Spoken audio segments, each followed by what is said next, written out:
Welcome to EB5 Investment Voice, where attorney insights intersects with immigration investments.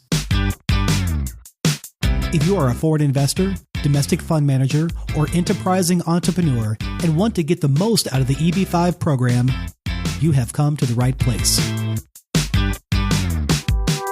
I'm Mark Deal, and I'll be your co-host on this journey. I'm joined by your host, Mona Shaw, and other attorneys at Mona Shaw & Associates, as well as immigration leaders from around the world. So let's get into EB5 Investment Voice.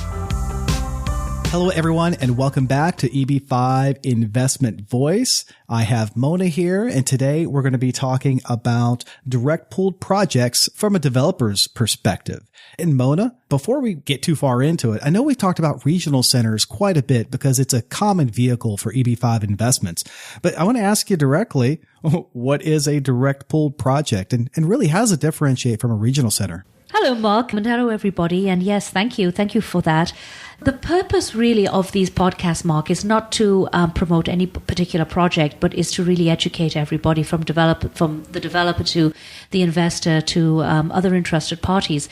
We really thought that it would be a good idea to have a direct pool project, a successful direct pool project on the show, just like we have had regional centers, and we will have more regional centers because everybody has different perspectives.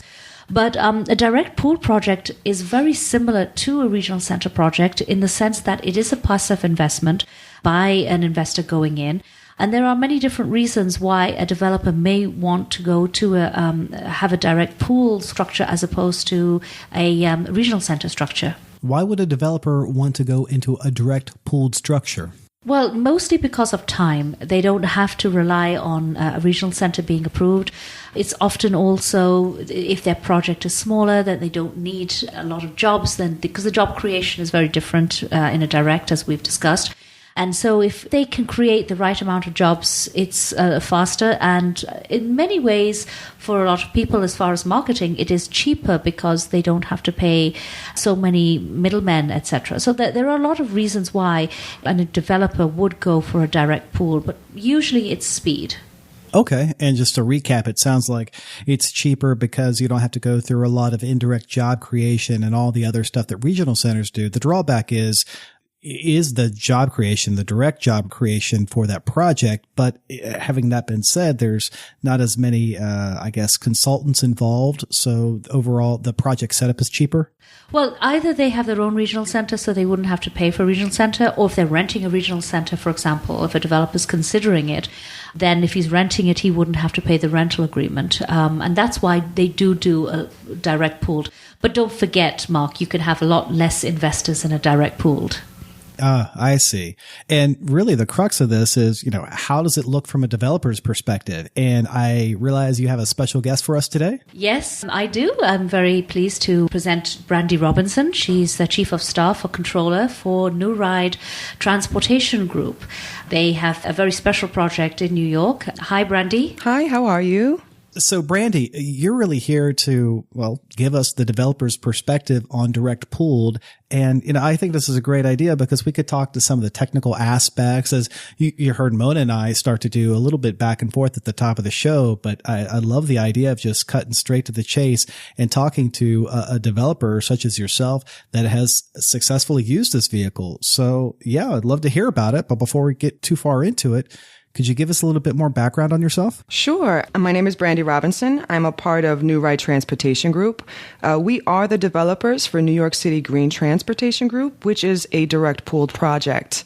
New York City Green Transportation has evolved tremendously. We started with a single division specializing in community and luxury transportation. We now have multiple divisions, all geared towards specific service types, such as accessible transportation, corporate fleet, luxury, community, and also rentals. Great, thanks. Mark, as I said to you before, direct pooled is there, but there are a lot of challenges to direct pooled projects, and that's one of the reasons why we do have Brandi on the show. I thought that it would be a great idea for me to just give her or ask her some of the challenges that are out there for direct pool projects and how they faced it, and if they have any advice for new developers moving forward who would be considering direct pooled as opposed to regional centers. So, Brandi, one of the first questions that I would ask you is one of the main things that obviously you're looking for investors. What is the recognition of direct pooled in countries like China, for example?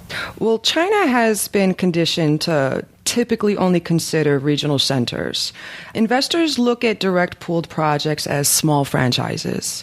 Often agents too, they don't want to know much about direct pooled projects because they don't believe they'll make enough commission. So that was a challenge initially.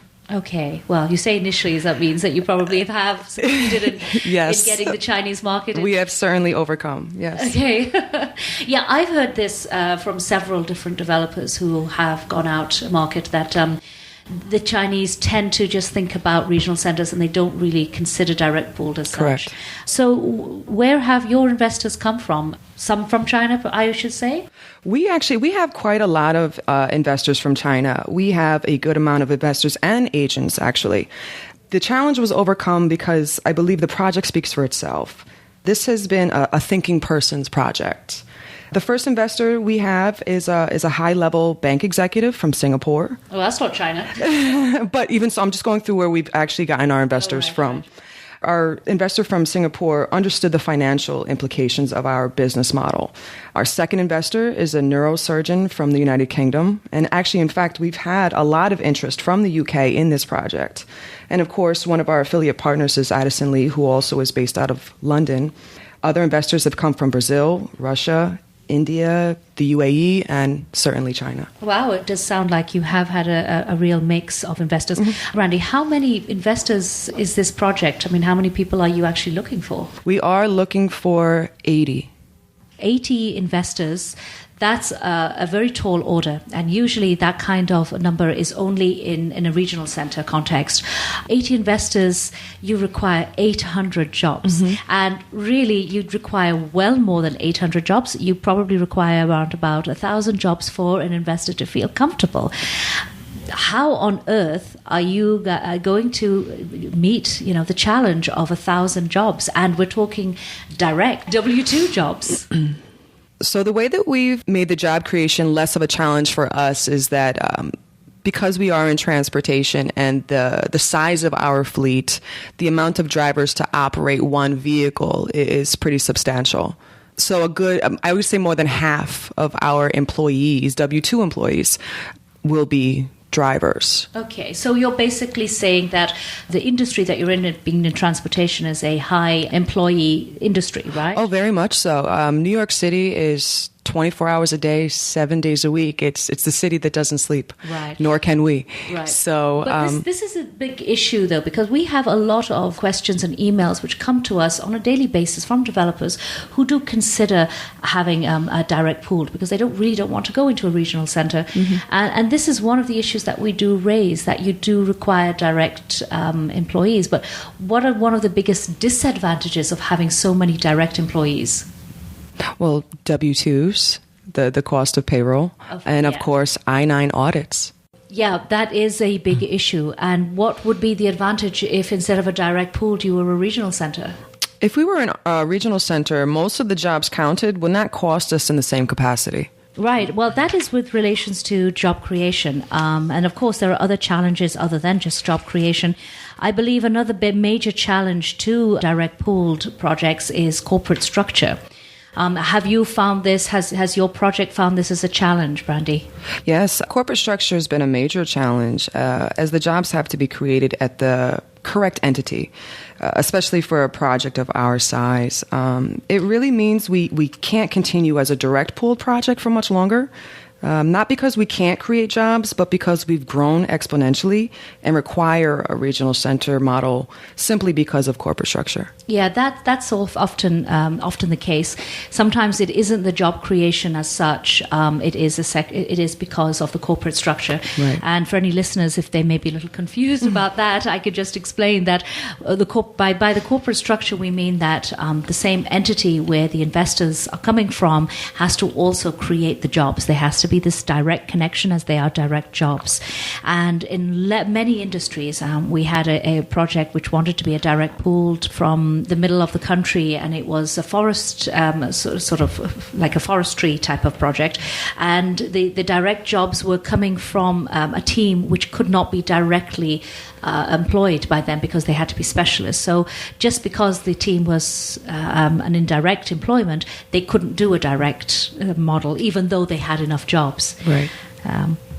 Right. So that sounds about right. As the business becomes a little bit more evolved, a little bit more complex, it does kind of make it harder to have those direct jobs. But, I was pretty interested in what Brandi said. Of course, she was saying that now they're evolving more to a regional center model because they've grown to that point. But, what I'd really like to hear, since we have Brandi on this developer's perspective of a direct pooled, Brandi, was there something about the direct pool model versus the regional center model that allowed you to get to this point that it may have been difficult to do so if you started right off as a regional center? Mark, it really comes down to speed. We've been pushed so quickly that we've outgrown a direct pooled model. Right. That's actually interesting, Mark, because I'll say many projects begin as direct pooled and then jump over to regional centers, the regional center model. Sometimes for the raise because they don't have enough of the job creation, and most of the time it's the corporate structure. But it's very common to start as a direct pooled and then jump over as a regional center. Okay. Thank you. So it sounds like it's initially, pay now and wait, or go now with direct pooled, but pay more later, with all the W-2s and I-9s with direct stuff. But a big operational business such as the one Brandi's describing, obviously they have the job. So I could see why they went with direct pooled. Right. You've had a lot of investors, Brandi, who've come to see you. I mean, is there anything specifically that they have said that they like or dislike about the project, and in particular the fact that it is direct? Oh, absolutely. The biggest advantage we've had is that this type of project is very transparent. For example, you can't always verify the transparency of a construction project, but you can Google the price of a car. Right. And also too, all of our figures are on the TLC, which is a government website. Yeah, TLC stands for Taxi and Limousine Commission. Right. Correct. But yeah, I mean, our progress stands out because from the very beginning, we've generated revenue. We've disclosed all that to our investors. Well, generally, direct projects are transparent just because of the very nature of how you have to show the direct employment. So I agree that is a plus for investors. And often investors, if they find that a project is big and it's complex, then they tend to ask for a slightly simpler project like a direct pool project. And, what are the typical marketing issues that you've had, though, with a direct project? I mean, other than what you've already mentioned about China, what about explaining the project to investors from other countries? The corporate structure and how the return works is a little different from a regional center. So I'd say that's the typical marketing issue that I've seen most. Meaning that you've had a harder time explaining that, or that people have had a harder time understanding? They've actually had a harder time understanding. Right. Are there things that you do, Brandi, to help the marketers understand the project a little bit better so they can represent it to the foreign nationals in the country that they're sitting in and helping? Oh, yes. We provide literature. They also attend our seminars. We encourage agents and investors to visit our site, and we give them a tour of all of our parking facilities, our operating facilities, to give them a better understanding of what it is that our project is and does. Right. Mark, one of the questions that I often receive from investors, even when they've gone to visit a project like a direct pool project, is that they say, well, they like the project, etc., but their question is that in an RC model, the RC is supposed to really oversee the project and make sure everything is running smoothly. And in a direct project, there isn't an RC who's overseeing it. So, Brandi, we've had this question, directed at you guys many times. Who oversees you? Who really makes sure that you are doing the correct thing? We've actually contracted NES Financial Services to do our funds administration. Oh, that's a third-party administrator. Correct. So basically, All of our investors have login credentials through the NES Financial website, and there's triggers. Anytime an event is created, and that's based on money movement, the investors are given an alert. They can then log in and view what that event was. So the moment it leaves escrow to the project and so forth, that's where we are monitored as to what we're doing with EB5 funds. Right. And I should also say as well that as a project, you do file the requisite compliance with the SEC. Oh, yes. You follow all of those. So is it different for you being a direct with as far as SEC compliance is concerned? No, we have to maintain the same compliance as a regional center. Right. Well, this is an issue for maybe another discussion, Mark, but right now, everybody who's a regional center does have to give the information as to how many investors and how much money they raise to USCIS at the end of the year, but direct pool projects don't. But that is going to change in the new law. Okay, well, good to know that in advance. Yeah, again, it's another issue that developers do want to know. They somehow feel that because they're a direct pool, do they still fall under normal SEC rules? Like, for example, do they have to have a PPM? And do they still have to report to SEC? And we tell them, yes, just like a regional center, you have to do all of these things. It's still a securities issue. You're right. It's a securities issue because you're essentially offering an investment vehicle to the public. So, whether that's for EB5 or even private, if you're offering securities to the public, you have to follow those SEC guidelines. So that makes sense. But it's also good to know that the regional centers have to report their overall numbers to USCIS. Currently, direct pool does not, but it looks like that's going to change in the near future. Right. And I should tell our listeners that, NES is a third-party portal. There are other third parties out there. NES is perhaps one of the most well-known ones. And it is obviously advisable to all developers as well that, that you do have a third-party person, a third-party industry come in just for the due diligence part of it, for the transparency. It's always best practices to do that. Right. Okay. Well, I have a question for Brandi, and that is, what are the challenges of being in different industries like transportation as opposed to real estate? I understand you've got a big operational structure, with all these fleet vehicles where real estate doesn't. But, what are some of the challenges of being in something that's different? What the listeners need to understand is real estate is an industry by itself, as is the transportation industry. One of the big challenges we have is the comparison to Uber. Uber's not a competitor to us.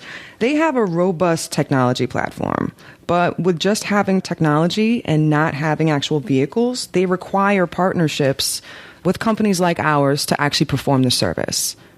We've met with them on multiple occasions to further our current partnership, as well as offer technological insight for app work for medical merchant services.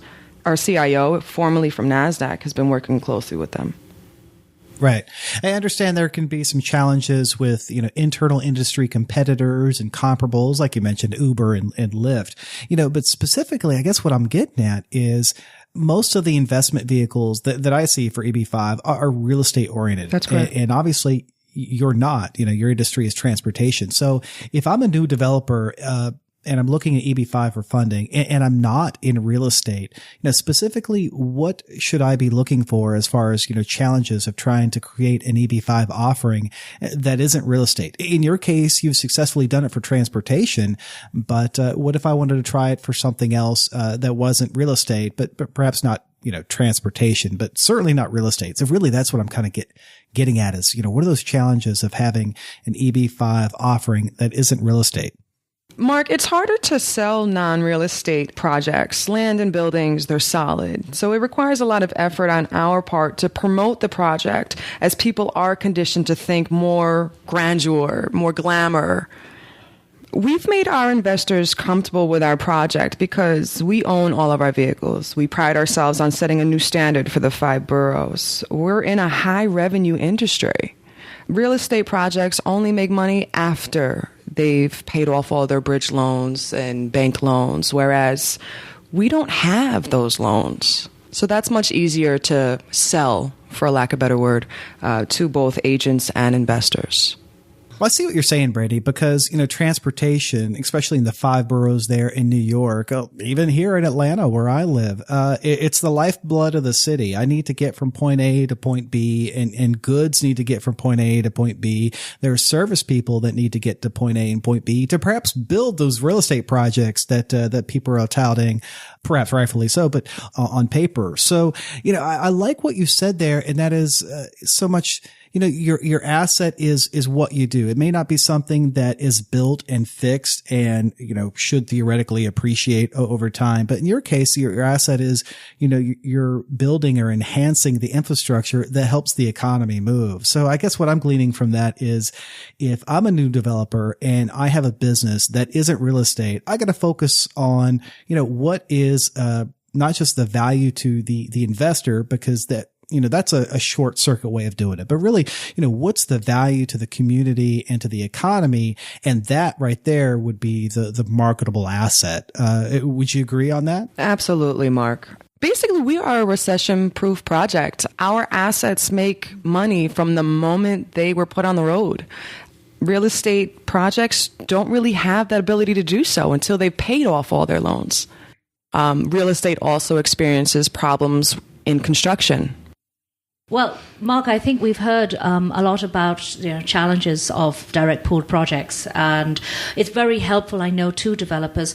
Often, people who have a small project or a single project will want to use this model, and it's good to hear from a developer what the real challenges are. And I think one of the biggest challenges that I've got out of this podcast, I'm sure you have too, is the cost of having so many W-2 employees, as well as the corporate structure being a problem.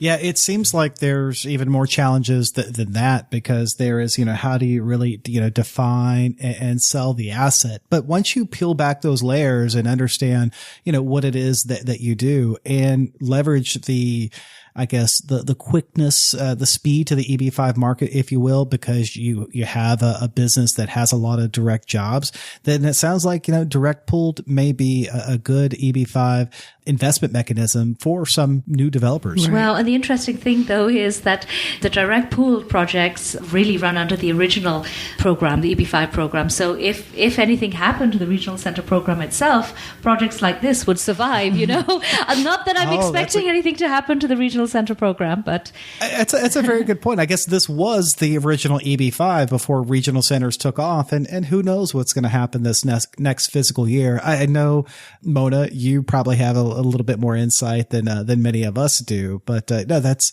a good thing to bring out, is this particular mechanism isn't going away.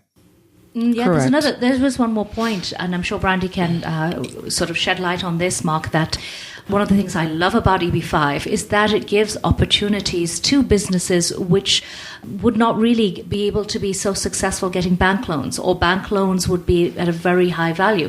I heard from you recently, Brandi, that bank loans for transportation is something like 11 to 14%. That's absolutely correct. Wow. That's absolutely correct. That's high. And the same as MES loans. MES loans are high. Yes. So EB5 has certainly been a tremendous alternative for us as far as raising money for the project. And there aren't many for hire vehicle type projects. Certainly not. Correct. I believe like in New York City, this is perhaps the only one. Yes, I like to think of us as one of a kind. And then the other factors in direct projects, Mark, would be the same as any project, like location. Location and capital stack and running businesses have the same issues as if they were regional centers, if they're direct pooled. That's absolutely correct. How about the location of this project, Brandi, being in New York City? It's prime location for us. For those who haven't ever been to New York City, my personal opinion is that New York City is the transportation hub. It's highly saturated. So the need for our service is certainly there, which makes it viable. Well, great. Brandi, thank you so much for coming on and joining Mona and I discussing direct pooled projects from a developer's perspective. I certainly appreciate you guys having me. Thank you. And I hope everybody can find a ride home this evening. Thank you for being with us today on EB5 Investment Voice. The topics presented in this podcast is informational in nature and is not to be taken as specific legal advice. If you have questions on the topics presented in this episode or other investment immigration needs, please contact Mona Shaw and Associates. Mona and her attorney staff can be reached at mshawlaw.com. That's MSHAH law.com. Or call the office at 212-233-7473. Don't worry about trying to write all this down, as it's already embedded in your podcast player of choice. The contact information and other valuable resources can be found there. I'd like to thank Brandi Robinson of NuRide Transportation Group for coming on and discussing with us direct pooled investments from a developer's perspective. We've got more lined up for you. Make sure you don't miss it by subscribing to the podcast. While you're at it, leave us a rating on iTunes. If you really found this episode valuable, share it with someone else that could benefit from this information. Until then, I'll see you on the next episode of EB5 Investment Voice.